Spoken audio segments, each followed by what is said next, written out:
ok. E eu vou compartilhar.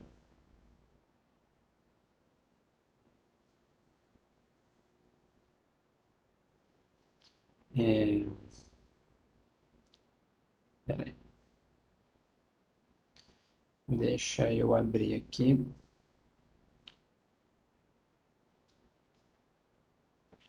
Só um pouquinho.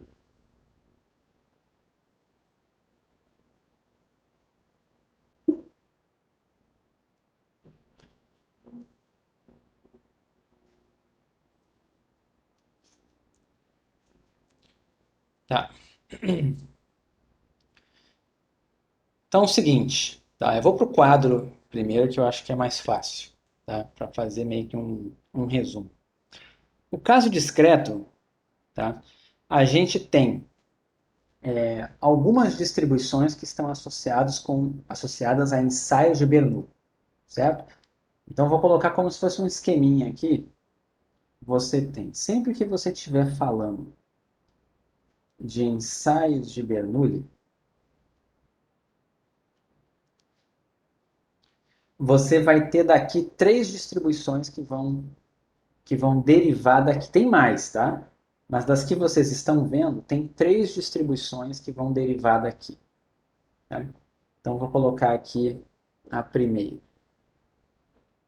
Tá? A primeira é a Bernoulli. Tá? O que é uma distribuição de probabilidade Bernoulli? Né? Sempre que você tem um ensaio de Bernoulli, ensaio está associado ao experimento.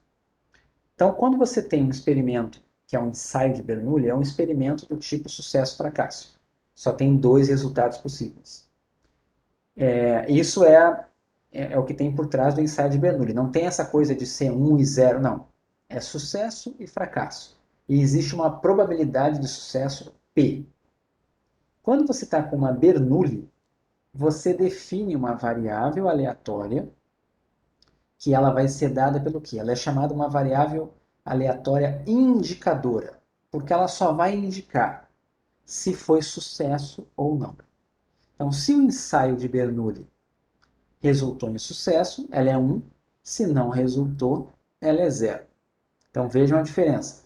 Ensaio de Bernoulli é o experimento.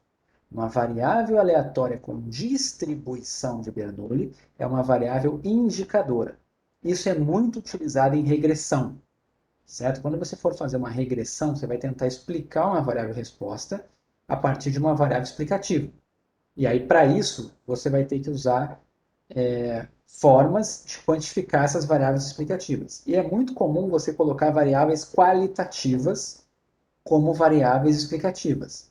E a melhor forma de fazer isso, quando a sua variável é qualitativa, é usar uma variável indicadora. Então, raça, você pode colocar lá, é 1 se for preto ou pardo, 0 caso contrário. Sexo, é 1 se for sexo feminino, 0 caso contrário. E coisas mais avançadas, do tipo, posso pegar uma variável ganha mais do que 10 salários mínimos. É um indicador de riqueza. É 1 se ganha mais de 10 salários mínimos, 0 caso contrário. Tudo isso vão ser variáveis do tipo Bernoulli, do tipo variáveis indicadoras, certo? E na hora que você faz isso aqui, ó, como o ensaio de Bernoulli tinha probabilidade de sucesso P, automaticamente você tem que a probabilidade do x ser igual a 1, né? Isso vai ter que dar P. Consequentemente, probabilidade de x igual a 0 vai dar 1 menos P, certo? Então, daqui dá para a gente tirar, eu vou colocar aqui em tela cheia, só para lembrar, dá para tirar essa expressão aqui, ó. Isso, o ensaio de Bernoulli é exatamente isso. Quando você aplica um questionário para uma pessoa, ali dentro, cada questão vai gerar uma variável aleatória para você, porque você não sabe o que a pessoa vai responder, é aleatório, certo?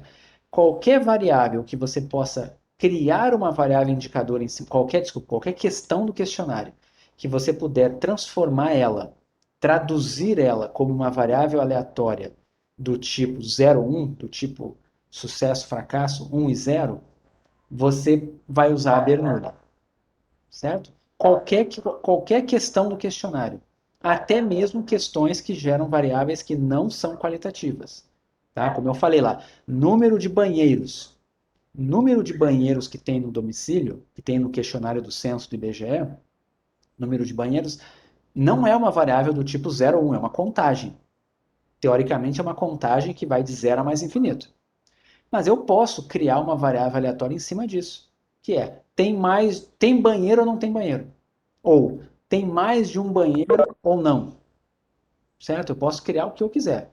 Então, num questionário do censo, por exemplo, além do fato de que cada questão vai gerar uma variável aleatória, cada questão vai gerar várias variáveis aleatórias, não é só uma.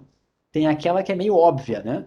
Então, eu estou perguntando o sexo da pessoa. Geralmente está lá, masculino e feminino. Então, essa variável não tem muito o que fazer. Ou vai ser um para o feminino ou um para o masculino. Ok. Mas se alguém pergunta lá, estado civil, a pessoa responde, casado. Essa variável aí tem muitas variáveis aleatórias que eu posso criar em cima dela, certo? Eu posso criar o indicador de se a pessoa tem um companheiro. Aí pode ser, ou se a pessoa não tem ninguém, o indicador de separação, que aí vai ser a união de separado, viúvo, né, desquitado, nem sei mais quais são os tipos que tem de estado civil hoje em dia. Mas se você juntar isso num só, ele vai ser o seu sucesso. Ok? Você pode enxergar dessa forma. E aqui, ó, essa função de probabilidade, ela dá para a gente exatamente esse número aqui, ó, certo? É uma outra forma de escrever. É só você substituir o x por 1, que vai dar p. Se substituir o x por 0, dá 1 menos p. É a função de probabilidade. É isso aqui, certo? Que a outra forma de escrever é essa aqui de cima, né? Ok? Outra coisa que é importante saber, esperança e variância. Esperança de x é p, e variância de x é p vezes 1 menos p. Outra coisa que é importante saber. Certo? Basicamente é isso que tem para saber do modelo Bernoulli. Tá legal? Então vamos continuar no meu esqueminha aqui. Baseado no ensaio de Bernoulli, eu tenho ainda mais duas que a gente viu. Então vamos lá. A segunda que a gente viu, está mais para baixo aqui. Espera aí, vamos botar uma setinha aqui. Eu vou botar a outra aqui mais para baixo, até aqui assim. Vou chamar aqui de segunda. Então já foi uma, né? A segunda é a binomial, certo? Tem que lembrar, a binomial tem dois parâmetros. Professor, matematicamente, o que você quer dizer quando você diz que a esperança é igual a P? É, tipo, não sei A se deu para média explicar. dela é P. É exatamente, olha só, imagina acontecendo a cena, certo? Imagina acontecendo a cena. Você pega um questionário e você anota a variável. Você pega o primeiro questionário. Aí você entrevistou 100 pessoas, certo? Você pega lá, primeiro questionário, masculino, 0. Segunda pessoa, feminino, 1. Terceira pessoa, masculino, 0. E assim por diante. Você concorda que é uma sequência de zeros e uns? Sim. O que que acontece se você tirar a média desses zeros e uns? Você sabe o que que vai dar? Tenta imaginar a cena. O que que ia acontecer se você somasse e dividisse por 100? O que que ia dar?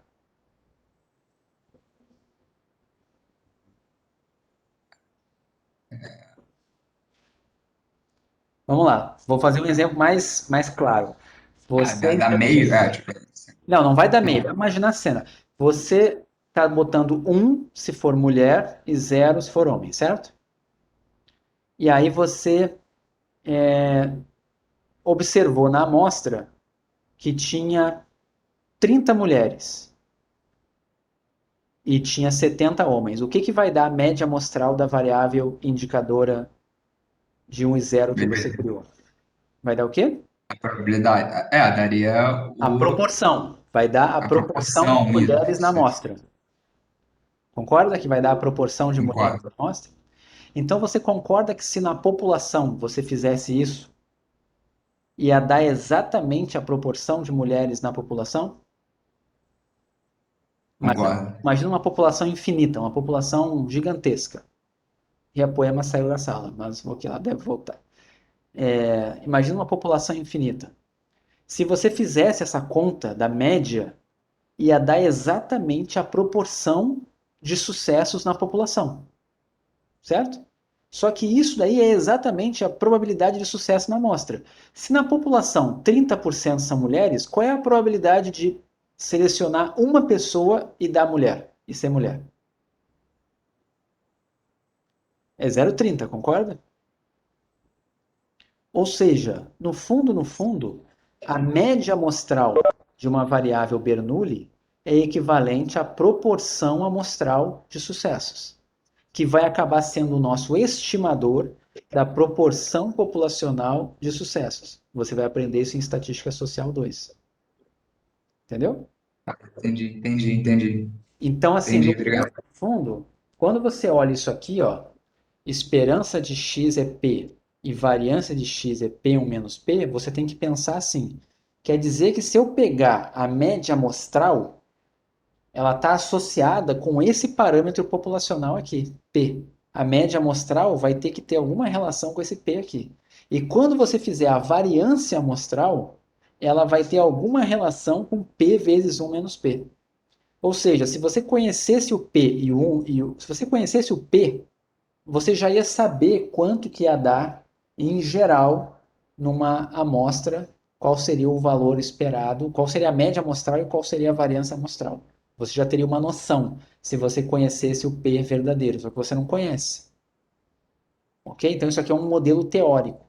É um modelo teórico. Na hora que você vai observar os seus dados, você tem que pensar que média amostral é um estimador de média populacional e variância amostral é um estimador de variância populacional. Então, se você calcular a média amostral, você sabe que você está estudando esse cara aqui, ó, P, proporção populacional. E se você estiver estudando, pegando a variância amostral, você está estudando essa quantidade aqui, P vezes 1 menos P. Ok? Tá legal? Então vamos lá. Beleza. Segundo, tá? Ia falar alguma coisa?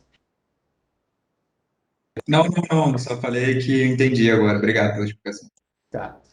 Agora o segundo, binomial, né? Você tem dois parâmetros. Tem N e P. A binomial é como se fosse, ela é parte do raciocínio, tá? Que você acabou de usar para entender a binomial, você vai usar parte do raciocínio que você acabou de usar para entender a Bernoulli. Imagina que agora você tem N ensaios de Bernoulli. Então é muito importante você entender que o X aqui vai ser o número de sucessos em N ensaios de Bernoulli, tá? Consequentemente, os valores possíveis de x aqui vão de 0 até n, porque se eu fiz n ensaios de Bernoulli, eu só posso ter até n sucessos, certo? E outra coisa que é importante saber é que naquele exemplo de entrevistar as pessoas, você vai entrevistar 100 pessoas na rua e você vai perguntar o sexo. Cada vez que der positivo, cada vez que der um, é porque é uma mulher, certo? Então, se você fizer assim, eu vou escrever um negócio que eu vou apagar, tá? Imagine a amostra acontecendo. Você observa isso aqui. Mulher, mulher, homem, homem, homem, mulher, até no final, homem. Aqui tem 100 observações.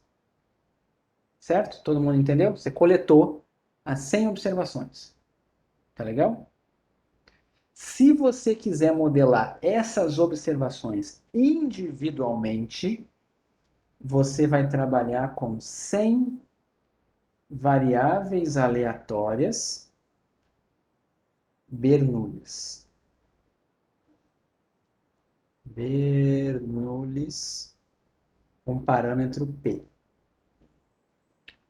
Dá para estimar, sim. Você vai aprender em inferência que dá para descobrir quem é o P só com isso aqui, assumindo 100 variáveis aleatórias Bernoullis. Ok?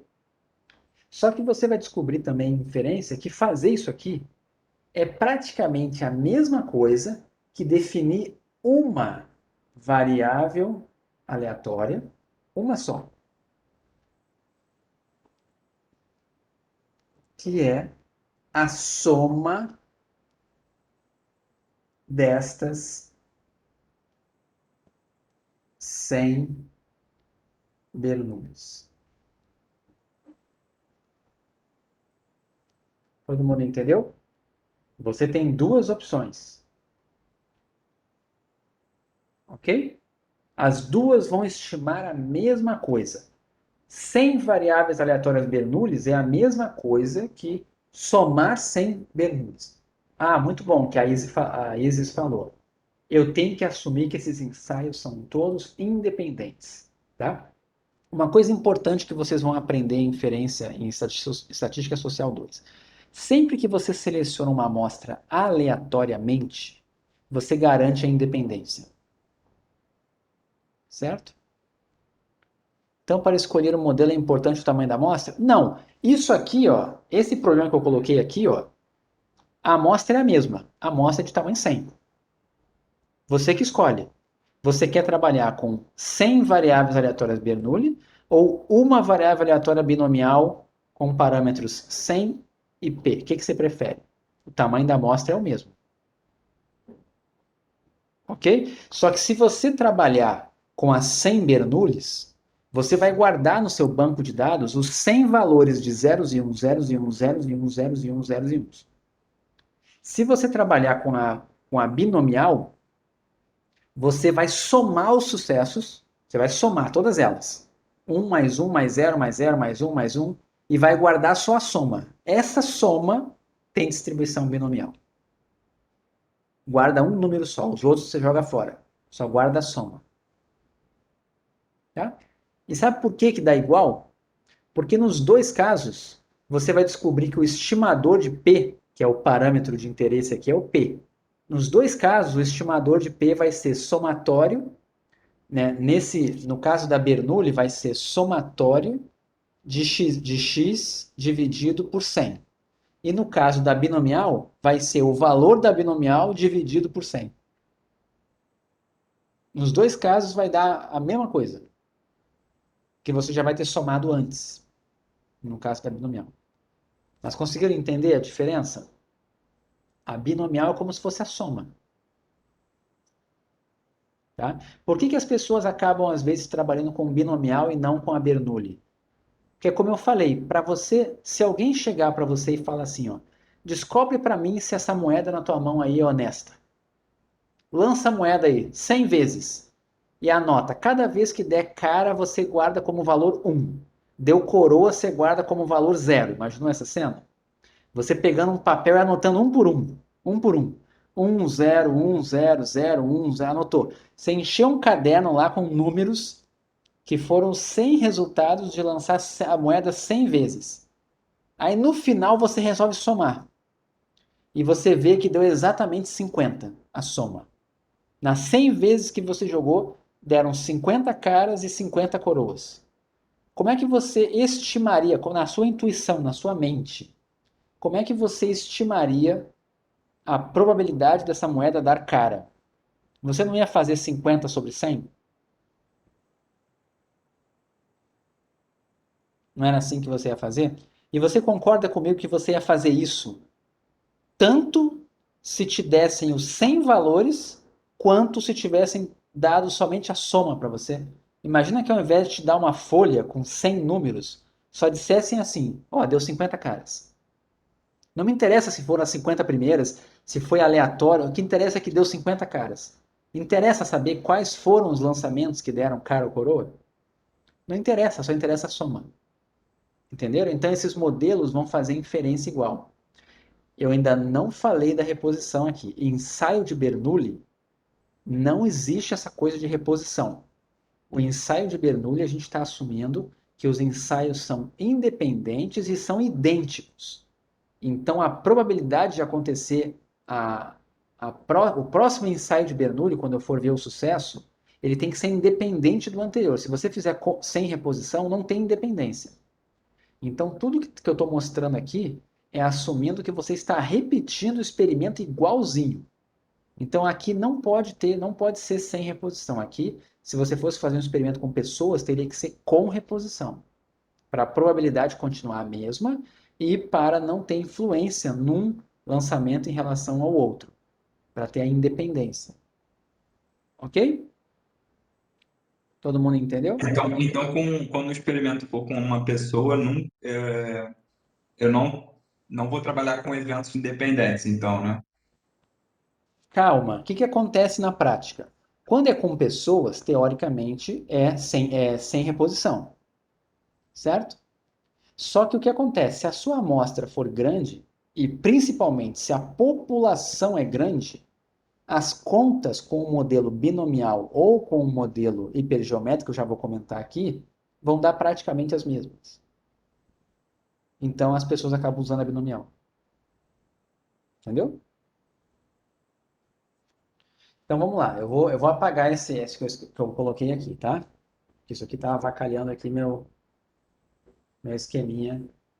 Tá gravado qualquer coisa. Pelo menos por enquanto tá gravando, né? Não sei se alguém aí vai fazer um backup, mas por enquanto tá gravando. Quer que eu grave? Pode gravar aí, né? Só se acontecer uma tragédia, né? Nunca se sabe. Então, tá bom. O que é importante então aqui, né?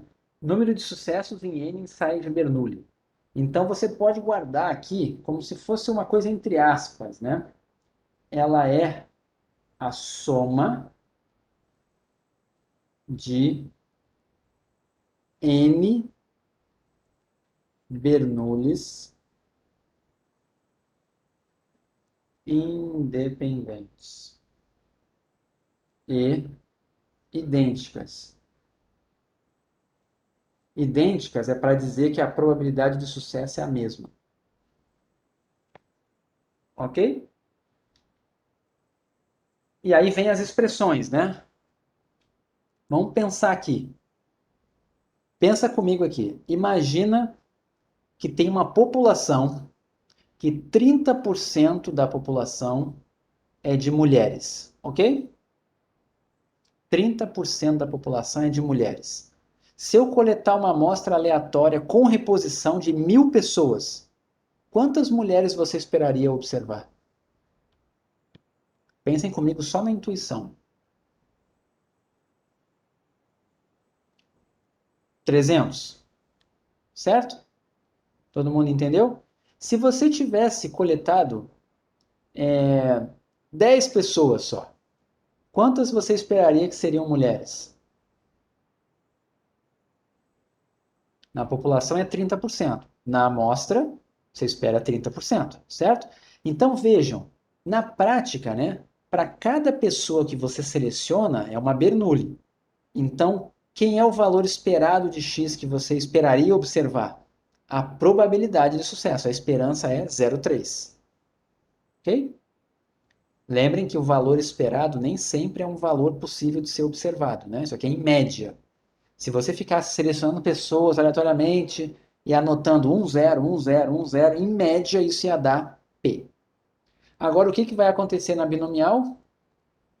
A esperança vai dar NP, que foi exatamente a conta que a Isis está colocando aí no chat.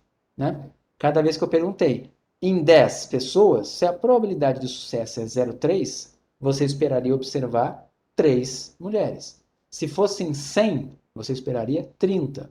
Se fossem 1.000, 300. Certo? Porque é N vezes P, é bem intuitivo. Então, a binomial, até por ser a soma de N Bernoullis, acaba que é só botar um N na frente para esperança e para variância. E aí está escrito aqui, ó. o resultado. Todo mundo entendeu? E outra coisa que tem que perceber, note que a Bernoulli é uma binomial. Se você fizer n igual a 1, o que vai ficar? Vamos ver como é que seria n igual a 1. Total de sucessos em um ensaio de Bernoulli. Ou seja, só pode assumir o valor 1 ou 0. Vai ser uma Bernoulli. Certo? Ou seja, a binomial com n igual a 1 é uma Bernoulli. Está nas observações ali. Ok? E essa é a função de probabilidade dela. Se você quiser saber qual é a probabilidade da soma do sucesso ser 0, é só substituir x igual a 0 aqui. Para x igual a 1, está aqui, até x igual a n. Essa é a expressão. Que é muito parecida com a expressão da Bernoulli, se você for olhar. É bem parecida. Tá? Ela é a generalização. Entenderam? A binomial? Então agora, é o seguinte, eu vou fazer mais um aqui. A terceira distribuição, tem mais, tá?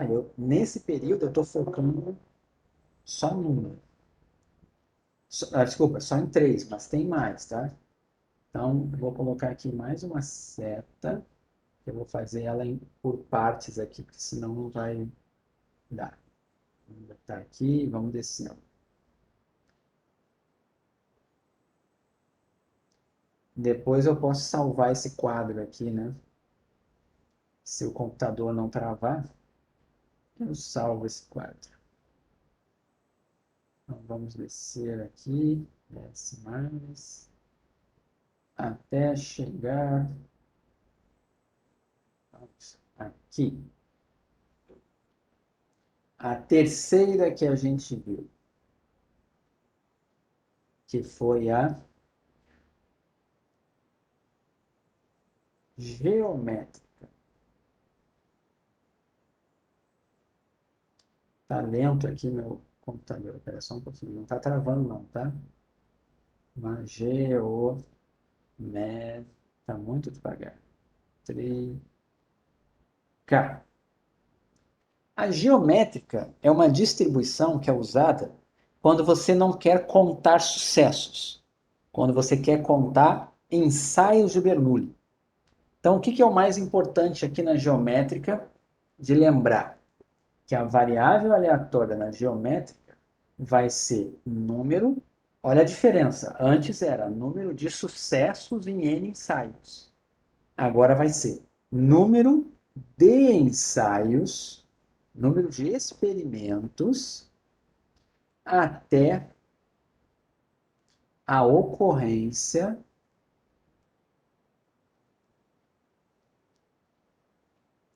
do primeiro sucesso.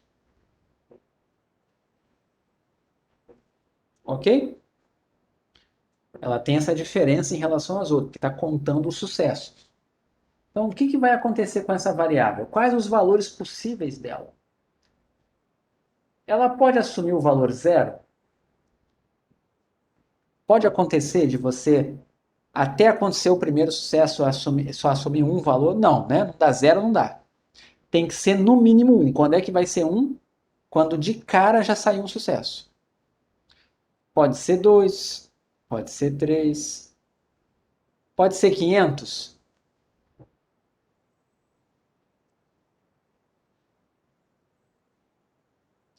Pode. No caso da Mega Sena, né? Ganhar na Mega Sena. Número de vezes que você aposta na Mega Sena com um bilhete único, bilhete unitário, até você ganhar pela primeira vez na Mega Sena. Imagina acontecendo. Qual o valor que você esperaria para o X? A gente até já comentou isso, né? Uma coisa importante aqui. Quem era a esperança de X na geométrica? Vai ser 1 sobre a probabilidade de sucesso. Se a probabilidade de sucesso é 1 sobre 50 milhões, então o valor esperado de X vai ser 50 milhões. Imagina, você tem valores possíveis de 1 a mais infinito, mas a média é 50 milhões. Vai demorar muito, em média, para você observar. Pode acontecer de primeira? Para muita gente aconteceu de primeira. Esse tipo de variável aleatória acontece todo dia no Brasil. Todo dia que um brasileiro joga pela primeira vez, ele está fazendo isso aqui. Tá? Se ele ganhou, ele observou x igual a 1. Se ele não ganhou, ele está esperando. E tem um monte de gente no Brasil que está nesse experimento esperando ele acabar, porque ele nunca acabou. A primeira realização desse experimento na vida da pessoa não acabou, porque ela joga toda semana. Ela só vai parar o dia que ganhar. Então é a realização de um experimento só na vida da pessoa inteira, esperando ver quando que vai ser o sucesso. Quando que ela vai ganhar pela primeira vez. Ok? Todo mundo entendeu? Essa é a geométrica, ela mede sucessos. Só para vocês saberem, existe uma outra distribuição que conta o número de sucessos, número de ensaios, até a ocorrência do segundo sucesso, do terceiro sucesso, do 10º sucesso. Ela se chama binomial negativa. E também tem outro nome, Pascal. São dois nomes que ela tem. Mas eu não vou dar aqui agora para vocês nesse trimestre, não. Tá? A geométrica, a ideia dela é a mesma da binomial negativa, então se você entendeu bem aqui, você vai entender bem a binomial negativa. O mais importante, então, guardar aqui é que, falou em geométrica, você está contando ensaios. Como é que é isso no mundo real? É você chegar para o entrevistador e falar para ele assim, olha só, você vai sair entrevistando pessoas até encontrar a primeira pessoa que vai votar no candidato Zé das Couve. Imagina. Imagina que o Zé das Couve está com 1% de intenção de voto. Imaginaram isso? E você resolve fazer esse experimento. Sai na rua aí e vai entrevistando pessoas, até aparecer alguém dizendo que vai votar nesse cara. Se fosse feito com amostragem aleatória, bonitinho, com reposição, se o cara tem 1% de intenção de voto, a probabilidade dele ser selecionado de primeira, né, é 1 sobre 100, concorda? É como se fosse um ensaio de Bernoulli. Vou fazer um ensaio de Bernoulli. Será que vai ser um eleitor desse candidato? Não sei, mas a probabilidade é 1 sobre 100. Então, quem é o valor esperado de X? Número de entrevistas até encontrar um eleitor do Zé das Couves. 1 sobre 100, que vai dar 100. Você está mandando um cara para a rua achando que ele vai entrevistar, em média, 100 pessoas. Se você fizer isso todo dia, você espera que, em média, ele entreviste 100 pessoas. Mas pode acontecer que num dia ele volte, olha, hoje eu entrevistei só 20 pessoas. Porque na 20ª já encontrei um eleitor do Zé das Couve, parei meu experimento. E pode ter um dia que ele não volta para casa nunca e fala, poxa, hoje eu tive que entrevistar 300 pessoas até encontrar um eleitor do Zé das Couve. Entenderam? É um outro tipo de experimento que pode ser utilizado também. E ele é usado muito, como eu falei, em amostragem por inspeção. A amostragem por inspeção costuma ser assim. Você vai fazendo até encontrar o que você quer. Encontrou, tá ali a prova, tá ali a evidência, não quer mais saber. Do tipo, vai coletando aí. Se você achar alguma coisa, é porque está condenado esse lote. Você pode fazer algum experimento desse tipo. Bota pessoas para ficar fazendo isso sempre, testando. Para várias coisas existe isso, de fazer até a ocorrência do primeiro, certo? Ok? Só que tem sempre um risco. Teoricamente, os ensaios são independentes.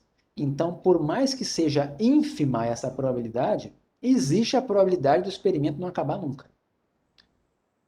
Porque se for um evento raríssimo, ele não vai acabar nunca. Ok?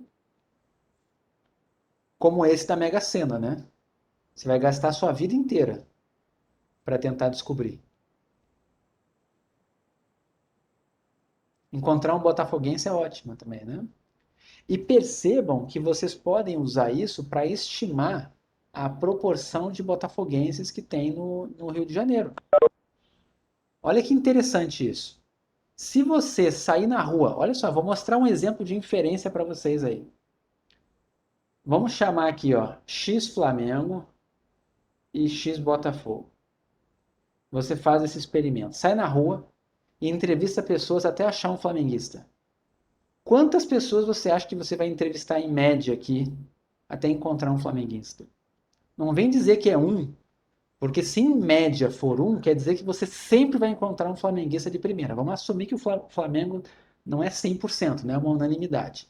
Mas vamos assumir, por exemplo, que aqui no Rio de Janeiro, em média, você faz esse experimento várias vezes. Vamos botar que deu aqui, ó, em média, você fez esse experimento 30 vezes, certo? Em média, vou botar aqui, ó, x barra do Flamengo. Em média, deu 2,5, certo? Foi o valor aqui que você encontrou, 2,5. Tá bom, vamos fazer mais fácil, né? Vamos botar um número redondinho. Vamos botar que foi 2. Em média, dava sempre até a segunda pessoa já estava. Teve situações que foi 3, mas teve situações que foi 1, em média deu 2. Enquanto que para achar o botafoguense, você precisou de 10 pessoas, em média, até achar um botafoguense. Você saía entrevistando e vinha lá, Flamengo, Flamengo, Vasco, Fluminense, não sei o quê. Em média, precisava de 10 pessoas para achar um botafoguense. Com base nesse experimento aqui, você consegue, não vou mostrar como, mas você consegue estimar que a proporção de flamenguistas na população aqui é de meio, tá? E você consegue estimar que a proporção de botafoguenses aqui é de 10%, certo? Porque seria, se você precisou de 10 para achar um, é como se fosse 1 em 10. Se você precisou de 2 para achar um, era 1 em 2, certo? Então aqui, na verdade, botar em percentual, né? 50%. Você poderia fazer dessa forma. Uma pesquisa eleitoral poderia ser feita assim, certo? Qual é o risco de fazer assim? Sabe qual é o risco de fazer assim? Imagina que você sai e faz uma vez só. Isso aqui foi feito várias vezes, né? Mas se você fizer esse experimento uma vez só, o que vai acontecer se você fizer um experimento pro Flamengo? Apenas uma vez. E imagina que acontece isso aqui. Você sai na rua e vai entrevistar, a primeira pessoa que você entrevistou é flamenguista. Acabou teu experimento. Você é obrigado a dizer que a proporção de flamenguistas na população é de 100%. Esse estudo está dando evidência de que é 100%. Aí alguém vai dizer, claro, porque a amostra foi pequena. Mas você que escolheu fazer um experimento onde o tamanho da amostra é aleatório. Tá? Percebam isso. Esse experimento aqui, o que é aleatório é o tamanho da amostra. É isso que vai ser aleatório. Todo mundo entendeu? Então não vale a pena. É mais fácil você definir o N, né? Vou entrevistar 2.000 pessoas e vou contar quantos flamenguistas eu obtive. Porque aí se você encontrar 500 flamenguistas em 1.000, por exemplo, você vai estimar que a probabilidade de achar um flamenguista é meio, então 50% da população deve ser flamenguista. Mas se fizer um geométrico, não vai dar muito certo para coisas que são muito comuns. Mas para um evento raro já é interessante. Por exemplo, achar um botafoguense. Tá? Às vezes pode ser que dê quase no mesmo. Não vai dar quase no mesmo, mas entrevistar 20 pessoas até achar um botafoguense, certo? Significa que a proporção de botafoguenses na população é de 5%.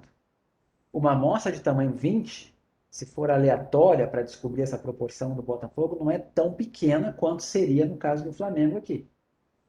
Conseguiram entender? Por exemplo?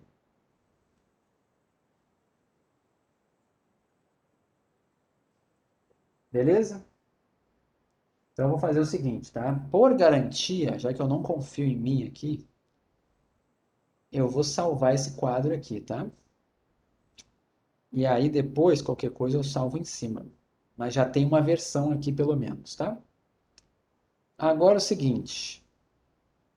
Tudo isso que eu falei aqui foram modelos baseados em ensaios de Bernoulli, certo? Só que a gente viu mais dois modelos, que é quando você vai falar, acho que melhor botar embaixo, né? Vou botar embaixo. Então, ensaios de Bernoulli foram 3. Só que existe também aqueles modelos probabilísticos que são baseados na ideia de amostragem. É diferente de ensaio de Bernoulli. Ensaio de Bernoulli pode ser visto como amostragem com reposição, mas nem toda amostragem pode ser vista como ensaio de Bernoulli, certo? Então vamos pensar a amostragem de pessoas, por exemplo, a amostragem de objetos, a amostragem de vacinas, a amostragem de animais, a amostragem de árvores, a amostragem de qualquer coisa que você queira que tenha uma população. A amostragem, eu vou colocar aqui, ó, acho que é melhor colocar aqui, ó, em população finita. Isso é o mais importante. Ok? Imaginar essa situação? Existe uma população que ela é finita. Não estou falando que o ensaio de Bernoulli, vou lançar moedas muitas vezes. Eu posso fazer isso infinitas vezes. Certo?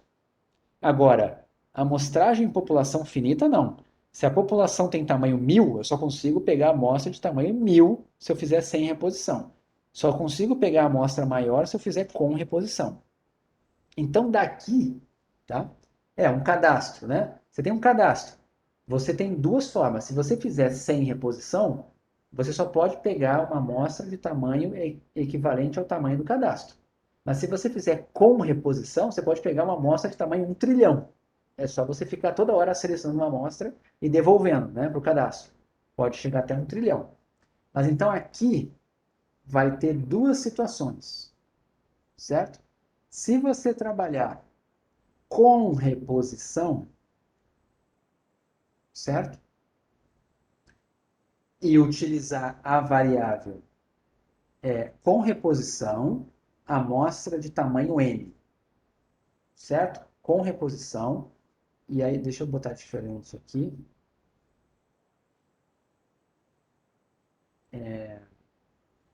Tem uma ideia. Eu não vou colocar assim. Eu vou colocar uma outra seta, uma seta vermelha aqui, e vou dizer que a gente está interessado no número de elementos na amostra com a característica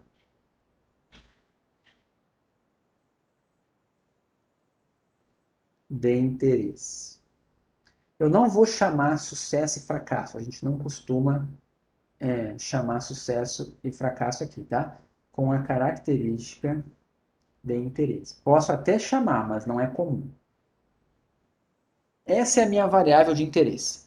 Aí eu tenho duas abordagens. Vou colocar aqui em azul agora. Aliás, vamos botar uma caixinha vermelha aqui primeiro.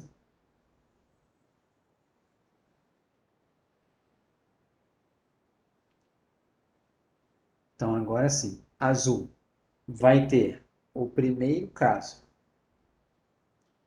amostra com reposição. Com reposição. Se você fizer a amostragem com reposição, você vai ter que X tem distribuição binomial, amostra de tamanho n, então número de sucessos em n amostras, vai dar uma variável que assume valores de 0 a n. E qual vai ser a probabilidade de sucesso? Cada vez que você selecionar uma pessoa, vai ser como se fosse um ensaio de Bernoulli, onde a probabilidade de sucesso vai ser o número de elementos com a característica de interesse na população dividido pelo tamanho da população. Todo mundo entendeu isso aqui? Esse aqui vai ser o seu P da binomial, que nunca vai mudar, porque está fazendo com reposição. Você sempre vai ter na população Mzão pessoas com a característica de interesse e Nzão pessoas na população. Essa proporção é equivalente à proporção de pessoas com a característica de interesse, que é como se fosse a probabilidade de selecionar alguém com a característica de interesse. Conseguiram entender? Tá? E aí vai ser as contas lá normais da binomial. E tem o segundo caso. Qual vai ser o segundo caso? Vamos descer aqui.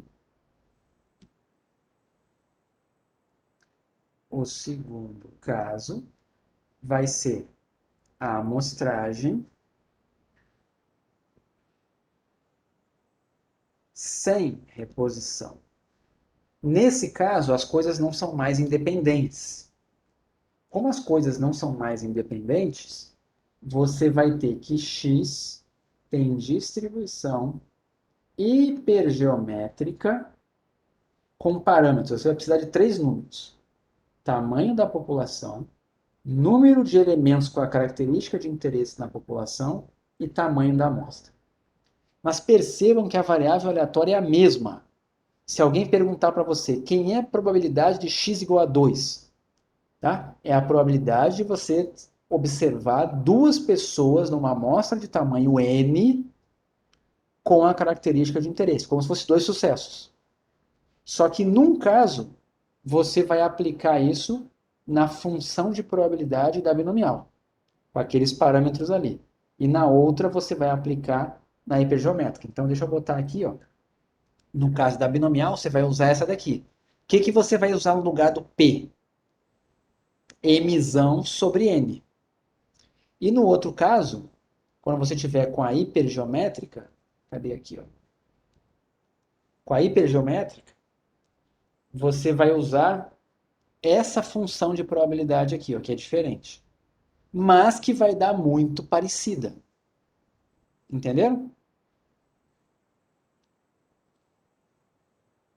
Ok? Aí olha outra coisa curiosa, né? A esperança da binomial não era NP? Olha quem é a esperança da hipergeométrica. N vezes isso aqui é como se fosse o P. Certo? Mzão por N. Probabilidade de selecionar alguém com a característica de interesse. Isso aqui é um NP. E aqui, ó, quem é a variância? Na binomial era NP1 menos P. O que dá aqui? NP, isso aqui é 1 menos P. Mas aí apareceu esse fator de correção aqui, ó. Isso aqui é chamado fator de correção para populações finitas.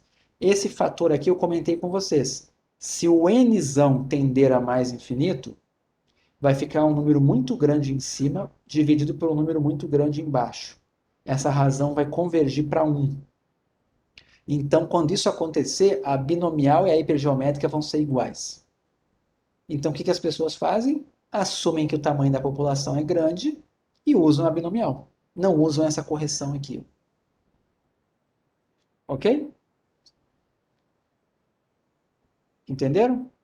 Por que as pessoas fazem isso? Porque se você usar essa correção aqui, na hora que chegar em inferência, todas as contas de estimação, de teste, tudo que você for fazer da vida, vai ter que levar em conta esse termo aqui. Ele vai atrapalhar as contas. As contas vão ficar mais difíceis com isso aqui.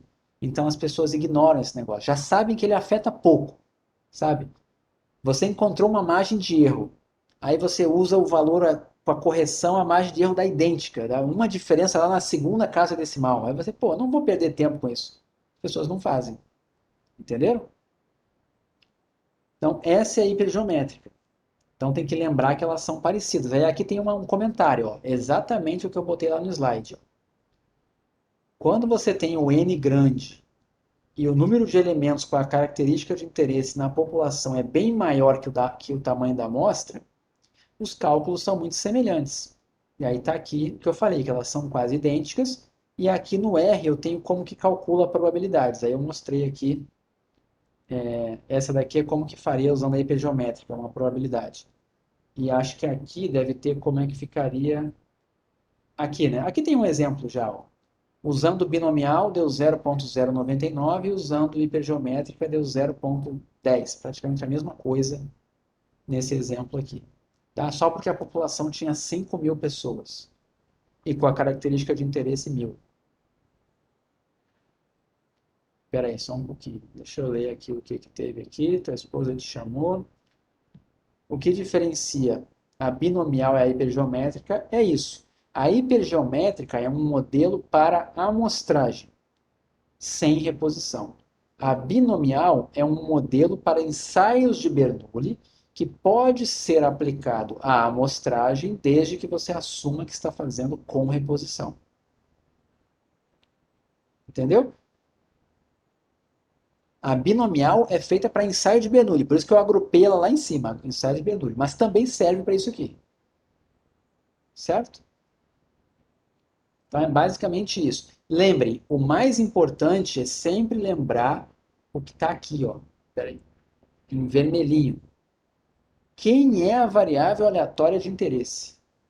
A variável aleatória de interesse tem que estar sempre definindo isso. Quem é a sua variável aleatória de interesse? Quais os valores que ela pode assumir? E aí você vai pensar no modelo. Certo? Ok? Então agora falta só um, que a gente viu também. Então, vemos aqui os dois casos, e agora falta ver as distribuições que são usadas para contagens delimitadas,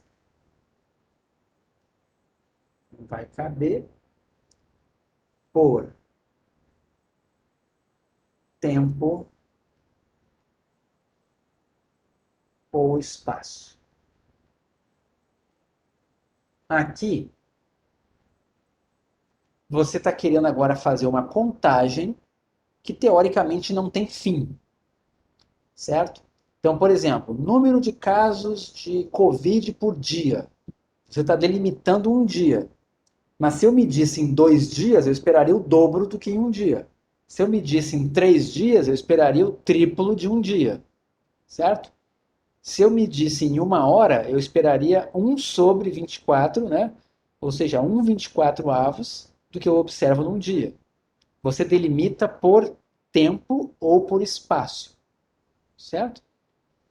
Isso, o exemplo da escada rolante. Número de pessoas que chegam na Carioca na hora do rush. Você não está contando quantas pessoas chegam na Carioca. Não é isso. Quantas pessoas chegam na Carioca? Eu não consigo nem responder essa pergunta. Se alguém perguntasse para você quantas pessoas chegam na estação da Carioca, você consegue responder essa pergunta? Qual seria a pergunta que você ia fazer para a pessoa? Eu pergunto agora para vocês. Quantas pessoas chegam na estação da Carioca? Na plataforma. Quantas pessoas chegam? O que vocês vão me dizer? Você consegue me chutar um valor? Não consegue. Por quê? Porque você precisa que eu diga o que a Isis acabou de escrever. Quando? Em quanto tempo? Na hora do rush, numa segunda-feira? No ano de 2020? Porque se você me falar no ano inteiro, é um número grande. Se você me falar quantas pessoas que chegam na estação da Carioca em 1 minuto, é um número pequeno. Entenderam? Então tem que delimitar. É igual perguntar, quantas formigas que tem? Quantas formigas que tem? O que vem na mente de vocês quando eu pergunto isso? Quantas formigas que tem? Onde? Né? Você não vai perguntar onde? Vai perguntar aonde que está falando? Na tua casa? Está falando na Floresta da Tijuca? Você está falando no Brasil? Né? Aí eu falo assim, não, tá bom, na zona sul do Rio de Janeiro, quantas formigas tem? Você ia chutar o quê? Bota aí um número. Quantas formigas tem na zona sul do Rio de Janeiro? Bilhões não é um número, eu quero um número.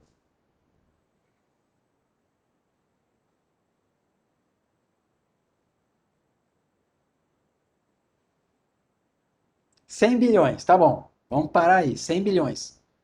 Aí eu pergunto para você agora assim, tá bom. Corta metade da zona sul. Só a metade. Eu vou pegar no mapa, vou passar uma linha ali, no meio. Quantas formigas tem na metade da zona sul? 50 bi. Pode não ser, mas imagina que na sua mente faz sentido ser 50 bi. E se eu falar para você, vou cortar de novo, 1/4 da zona sul, quantas formigas tem? Aí você fala 25 bi. Imaginaram isso? Eu estou fazendo uma coisa proporcional ao tamanho, certo? A mesma coisa com o tempo.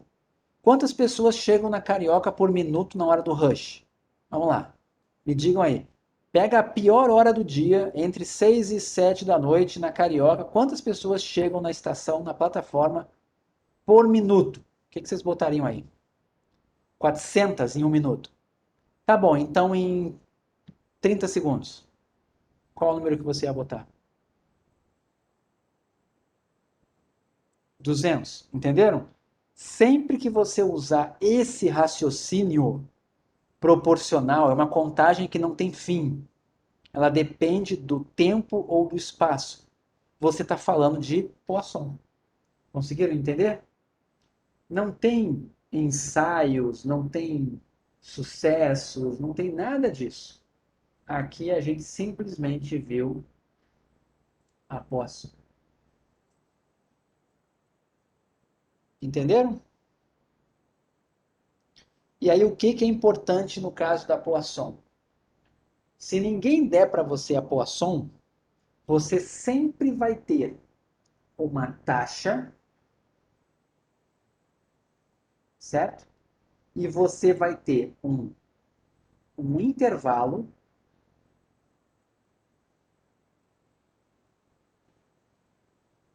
ou área.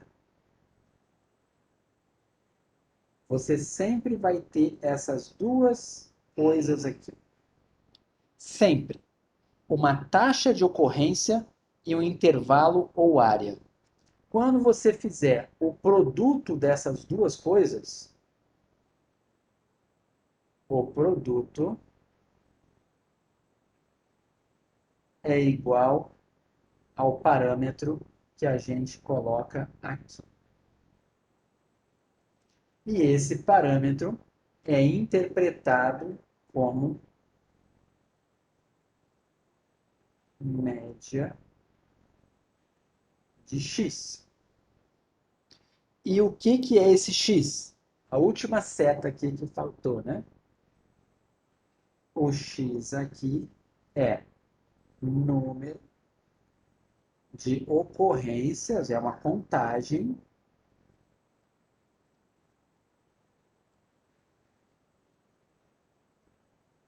no intervalo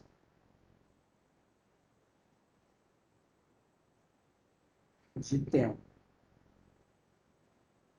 determinado.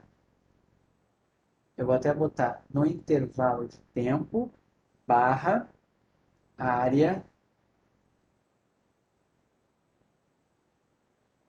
determinado.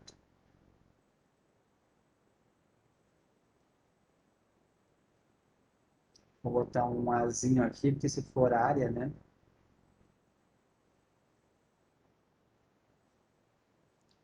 Deixa eu salvar esse negócio que está até me dando arrepio já aqui. Deu tanto trabalho para escrever, né? Vamos salvar. Pronto, tá salvo. Conseguiram entender isso aqui? Uma contagem delimitada por tempo ou espaço. Você vai ter a contagem como sendo Poisson. Tá? Estou traumatizado. Como que você constrói uma Poisson? Tá? A partir de uma taxa e de um intervalo delimitado de tempo ou uma área delimitada de espaço. O produto desses dois vai dar uma média. Essa média é exatamente o parâmetro da Poisson. Certo? E aí, com isso, você consegue saber o número de ocorrências no intervalo de tempo. Tal intervalo vai ter distribuição Poisson lambda. Ok? Então, assim, só para a gente lembrar aqui, ó, no caso da Poisson, quando a gente está usando a Poisson, a gente está fazendo algumas suposições sem saber. Muitas vezes sem saber. Quais são as suposições que a gente está fazendo? As ocorrências são independentes. Então, por exemplo, quando eu falei da Carioca, né? Na hora do rush, a hora do rush vai de 6 a 7. Faz de conta que vai de 6 a 7. Então, as pessoas que entraram entre 6 e 10 não afetam as que vão entrar de 6h10 a 6h20, ou que vão entrar de 6h30 até as 7. Ou seja, intervalos disjuntos têm contagens independentes. Entenderam? Essa é uma suposição que está por trás. Outra suposição: as ocorrências são proporcionais ao intervalo que você está considerando. Que foi aquela conta que a Isis ficou seguindo meu raciocínio aqui. Né? Eu fiz no tempo e no espaço. Se você acha que em 1 minuto espera-se 400 pessoas, então em 2 minutos você espera 800, em 30 segundos você espera a metade, né? Espera 200 e assim por diante. A mesma coisa no espaço. Se na Zona Sul você espera 50 bilhões, né? Metade da Zona Sul você esperaria 25 bilhões, certo? Essa proporcionalidade é um dos preceitos, é uma das coisas que você está assumindo ao utilizar o modelo Poisson. E por fim, duas ocorrências não podem acontecer ao mesmo tempo ou no mesmo lugar, certo? Então, se for formiga, não pode ter duas formigas ocupando o mesmo lugar no espaço. Se for pessoas chegando, não pode ter duas pessoas chegando no mesmo instante, certo? Senão não é uma Poisson. Mas essa é a mais fácil de você ignorar. Mas as outras duas não. Principalmente a segunda. A segunda que é a mais crítica, tá? Então, o próprio Covid, né? O número de casos de Covid por semana. Poderia usar Poisson? O que vocês acham? Número de casos de Covid por semana. Poderia usar Poisson?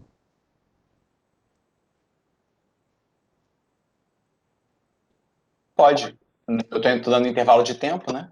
Ok, mas agora vamos pensar mais a fundo aqui nas suposições.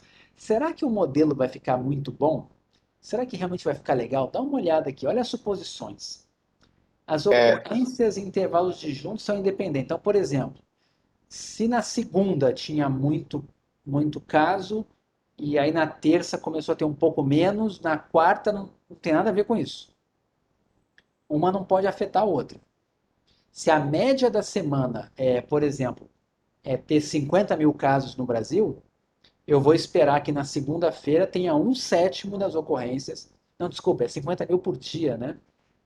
Eu nem sei quanto é que tá, mas uma época aí estava 50 mil casos por dia. Então, se você fizer 50, né, vezes 7, vai dar 350 mil casos por semana, certo? Será que esses 350 mil casos por semana, se no primeiro dia aconteceu 40 mil, no dia seguinte, você também vai continuar esperando 50 mil ou você acha que o 40 mil do dia anterior pode afetar os 50 mil do dia seguinte? O que você acha? É o que essa primeira aqui está dizendo para você. Se você achar que afeta, já a Poisson já sai desfalcada. E agora a mais crítica aqui. Se você pegasse, se você sabe que na semana teve 350 mil casos, você acha que terça-feira tem 1/7 das ocorrências?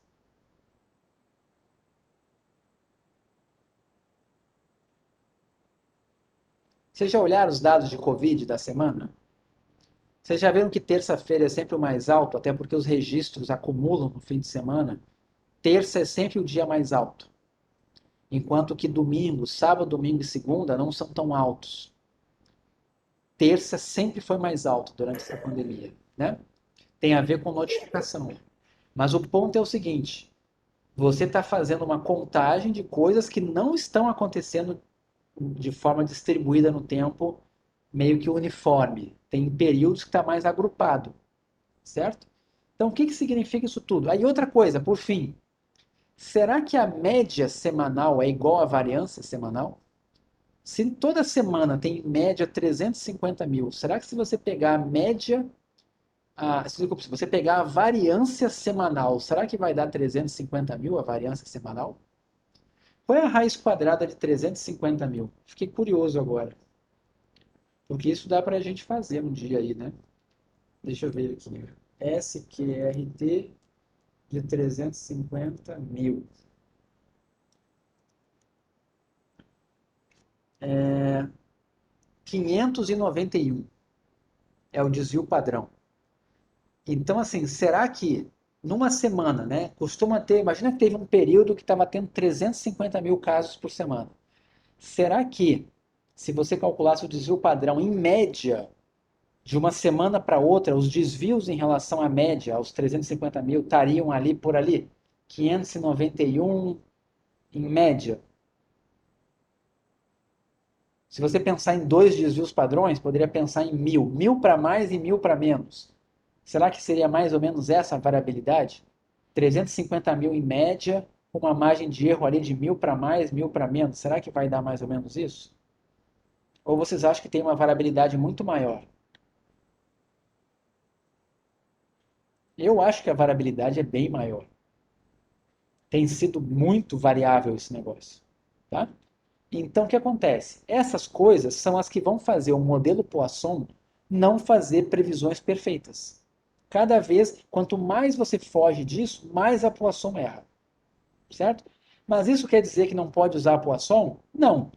Lembrem, tá? Uma coisa muito importante. Eu tenho que encerrar daqui a pouquinho, tá? Então eu vou gastar os minutinhos para falar do trabalho. Eu vou encerrar esse resumo aqui, mas eu tenho que falar uma coisa importante para vocês. Tem um cara na estatística, né? Que já faleceu, eu acho que ele faleceu, tenho quase certeza, que é o George Box, tá? E ele falou uma coisa muito boa, que é o seguinte: todos os modelos são errados, todos, mas alguns são úteis. Entenderam isso?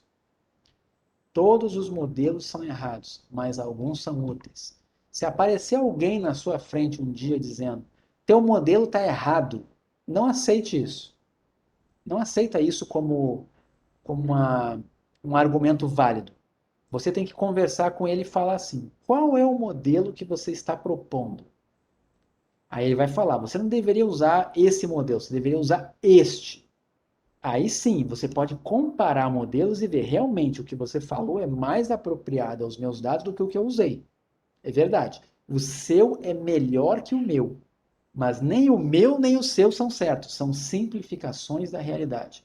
Porque se fosse exatamente certo, seria determinístico. Todo mundo acertaria tudo. Entenderam? Então, assim, não existe modelo certo.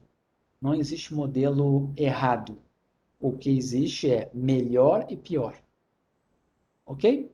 E isso também não quer dizer que você pode usar qualquer porcaria, tá? Porque você vai ser malhado se você usar qualquer porcaria. Mas eu estou dizendo que a argumentação é sempre em melhor, pior, nunca certo e errado, tá? Então é isso que eu falei aqui. Pode usar a Poisson para o Covid? Pode, mas tem limitações. Alguém vai vir e dizer, não usa Poisson. Usa Poisson com sobredispersão, que controla essa variabilidade extra da variância. Isso existe, realmente existe.